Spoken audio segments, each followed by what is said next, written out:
Hello, everybody. Hi, guys. How are you doing today? This is Shang-Chi with another YouTube video. Today, I would like to talk about Tekken. Tekken 2 was my first, well, actually, my second 3D fighting game that I've ever played. I love Tekken 2.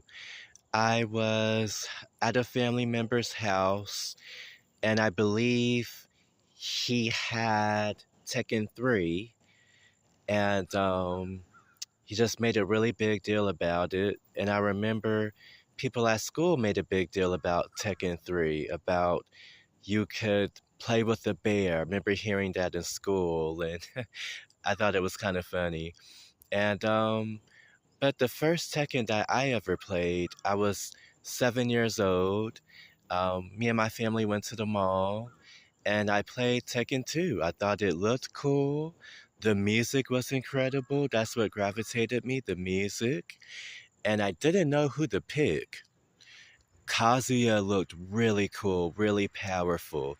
Um, I think he was selectable in that version in the arcade cabinet because if I recall, there is a version A and a version B.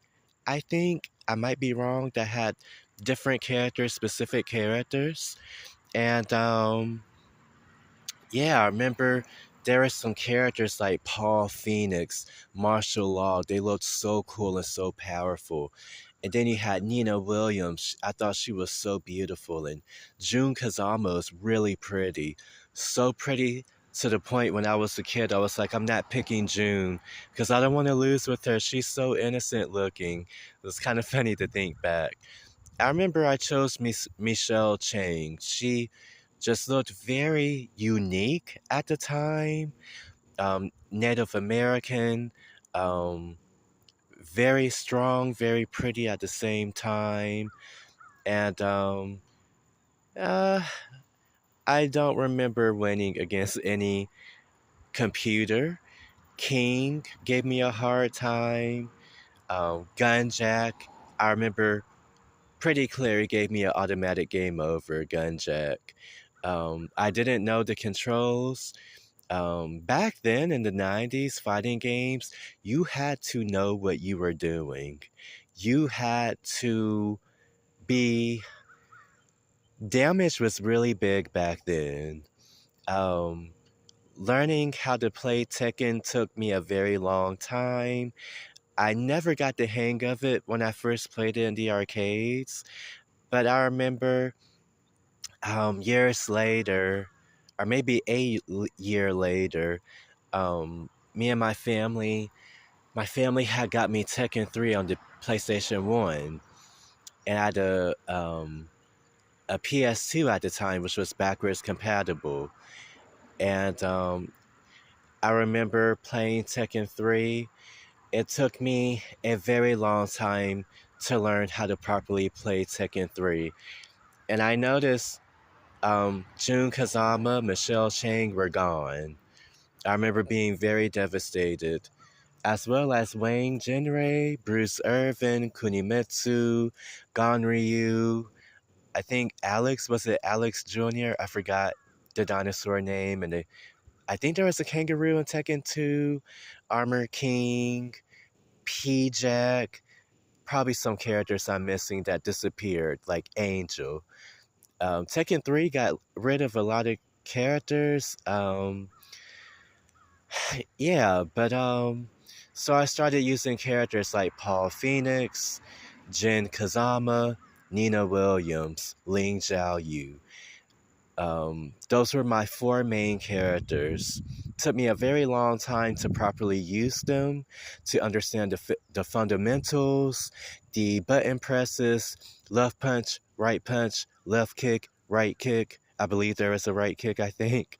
Um, and there is like a get up attacks, your standard X button, low kick. You had your little spring kick while you're laying down in your back. I think it was circle and X.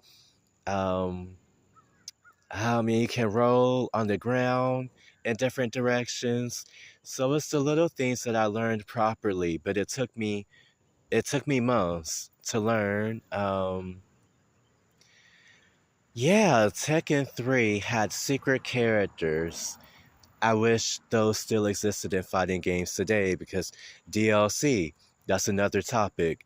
DLC, DLC took over fighting games. But yeah, there are secret characters in Tekken 3 and um, secret characters, and Julia Chang surprised me. I was like, okay, her last name is Chang. So she's connected to Michelle, my favorite character. And I went to practice mode, and they basically had the same moves. Played arcade mode and got the character ending on console, and she meets Michelle and she calls her mom. And I remember being very crushed. Like, I remember saying to myself, I'm not ready to say goodbye to my favorite character, but that time jump, I believe it was like a decade later, I think. And in the game story, and it just mentioned that fighters were injured by Ogre. Ogre would look for powerful fighters, and they were injured, and I think the original Armor King had passed away fighting Ogre. And Michelle is interesting. I read that she had a pendant, which she has in Tekken 2, probably before the first Tekken. She had a pendant, and I believe she throws away the pendant in Tekken 2 in her ending to probably keep the pendant safe from people finding it, maybe. I think she throws it down the river or something. But in Tekken 3, she's captured.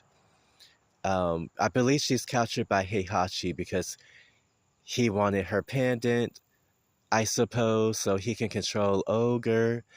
And by the way, Michelle's tribe, they have legends of Ogre or something, or they had history information on Ogre. And so it's interesting. Michelle was captured by Heihachi, possibly the Tekken Force. In Tekken 2, Michelle's mother was kidnapped because Kazuya Mishima wanted her pendant. I'm not sure why he wanted her pendant in Tekken 2. Um, Maybe Kazuya knew something about Ogre, I'm not sure. And I believe Michelle did save her mother. So in Tekken 3, it's kind of interesting how Julia set off to the King of Iron Fist Tournament 3 to rescue her mother, Michelle Chang. And I don't think we ever saw Michelle since. I know Michelle is in Tekken Tag 2, and Michelle still looks like a teenager, kind of funny. Julia looks older, but in the tag games, it's not a part of the official story, so that makes sense. Going back in time, um, the first Tekken tag has all of the characters that were missing in Tekken 3. It's not a part of the story. Martial law is strangely not in the first Tekken tag. I'm really surprised Michelle was there because maybe Michelle has like 3 or 4 moves that Julia doesn't have. They could easily have done the same for martial law. But I am a bigger fan of Forest Law because I grew up on the console version of Tekken 3. But going back to Tekken 2, I have fond memories of Tekken 2. I remember seeing advertisements all over the place. I think they used to send some things in the mail to my parents' house at the time. Tekken 2, rent it at your local Blockbuster. I really fond memories.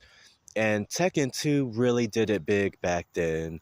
There were extra offline game modes. Well, all fighting games were offline at the time, but you had your time attack, you had your practice mode, you had your survival mode. If I remember correctly, a lot of fighting games were not doing that at the time. I could be wrong, but from what I remember, I think Tekken was the first to have extra offline modes. And Tekken 2 did extremely well as a sequel. I like the first Tekken, but the first Tekken is insanely stiff. Tekken 2 is stiff, But the first Tekken was way more stiff. Fond memories of Tekken 2, character endings. People went crazy seeing the CG movies, endings for characters, the intros, told a fantastic job telling the character story. The music was 10 out of 10, and the console version had optional arranged remix tracks, which are a 10 out of 10 as well. And I love Tekken 2. I've been playing Tekken ever since. Tekken 8 is a different story. I'll be doing a video on that. I'm almost out of time. This is Shang-Chi. You guys have a good day. Tekken 2, I love it to this day. Harada, make a Tekken collection. Please, Kazuhiro Harada. Y'all have a good day. Take care of yourself. Don't be shy to subscribe. Have a good day.